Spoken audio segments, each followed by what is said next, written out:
Journey Through Parenthood with Martina Bills. Brought to you by Southern Ohio Medical Center. Very good things are happening here. Good morning, everyone. I'm Martina Bills. Thanks for joining us here on the WSAZ Now desk for Journey Through Parenthood. Hope everyone's have a good start to their Wednesday.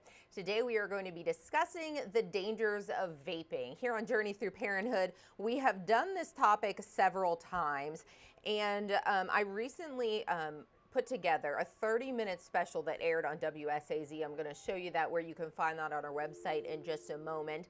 But we talked to doctors, lawmakers, school personnel about this ongoing issue, because it really has become something that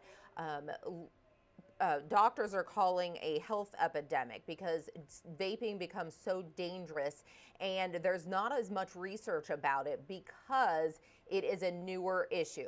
So I traveled to Cincinnati Children's Hospital and talked to Dr. Don Hayes, who is a surgeon. He has performed transplants on lung patients because of the effects of vaping, and he talks a little bit about how dangerous it is. Something so small can be so dangerous.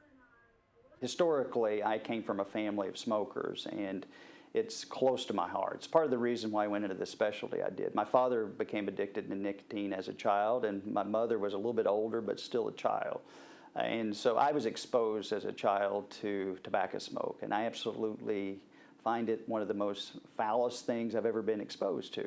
Dr. Don Hayes at Cincinnati Children's Hospital has seen firsthand the hidden dangers of vaping. We transplant children and young adults with this particular lung disease. EVALI, an acute lung injury caused by vaping, was the first lung illness to put doctors on alert to the dangerous ramifications of electronic cigarettes. It was later discovered that most of those cases were associated with a specific additive to the e-cigarette or the vaping device. It was vitamin E acetate. And so that was the primary culprit that was causing most of the lung injury. And so that ultimately was removed from these devices, and the rate of EVALI, the lung injury itself, dramatically went down. The issue is we continue to see that periodically. The focus has now shifted to what has become known as popcorn lung. It's narrowing and thickening of the airways. It's very similar to what some people may be familiar with chronic obstructive pulmonary disease, but it's a different format of lung disease. It will have similar types of symptoms and signs related to it. Now, the reason why they called it popcorn lung is that it was an occupational lung disease some years ago.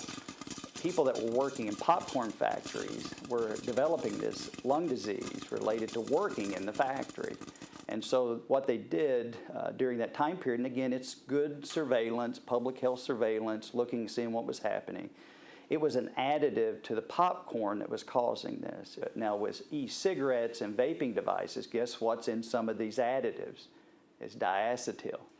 And so if diacetyl is in whatever you're vaping, there's a chance you could develop something similar or the same disease as popcorn lung or bronchiolitis obliterans. You know, I think people typically think of smoking, whether it's a vape or a cigarette, to get the nicotine, but the amount of chemicals is way more than people even realize.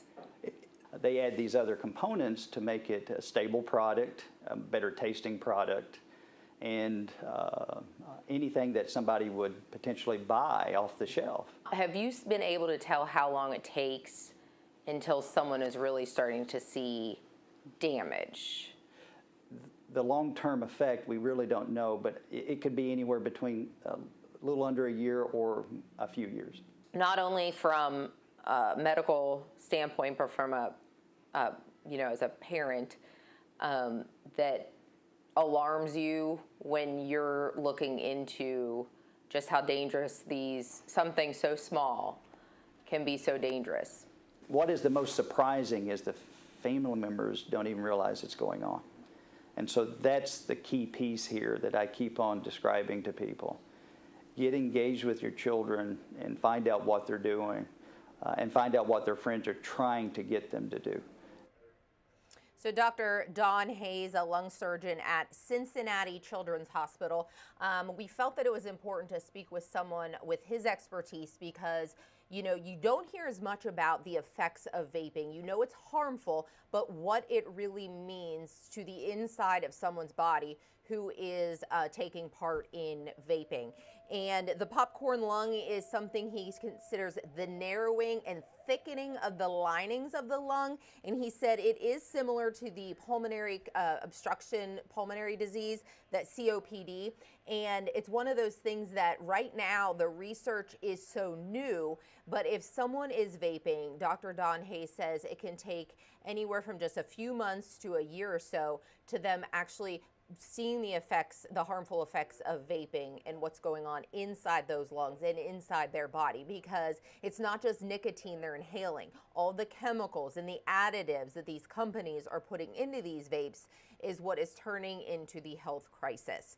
So over on the WSAZ.com, you can find WSAZ Investigates Hidden Danger. In this half-hour show that aired Monday, takes a look at this health epidemic. I will link this over on the Journey Through Parenthood site of our website as well. You can take a look at more of Dr. Don Hayes' interview and then talk to lawmakers in Charleston who say that this may be an issue they're going to be discussing during this upcoming legislative session in Charleston, which is just getting underway this week. And it's something we're going to be continuing to follow. I'm already setting up some additional stories for Journey Through Parenthood with more subject matter with vaping and the hidden dangers. One of the school districts, Russell School District here in the Kentucky area, they actually have been doing a different kind of cessation program and just really gearing it to those middle school kids, the younger kids. I know my 10-year-old has already been, it's already been talked about with her, is still in elementary school. So it's something that's going to be a continuous story here on Journey Through Parenthood and WSAZ, and we hope you follow along. You can always reach out to me on social media. You can find me on Facebook, Instagram, and Twitter, which is now known as X. And if you ever have a story idea, whether it's vaping related or not, you can always feel free to reach out to me. We hope you have a great rest of your day. We'll see you back here on Monday.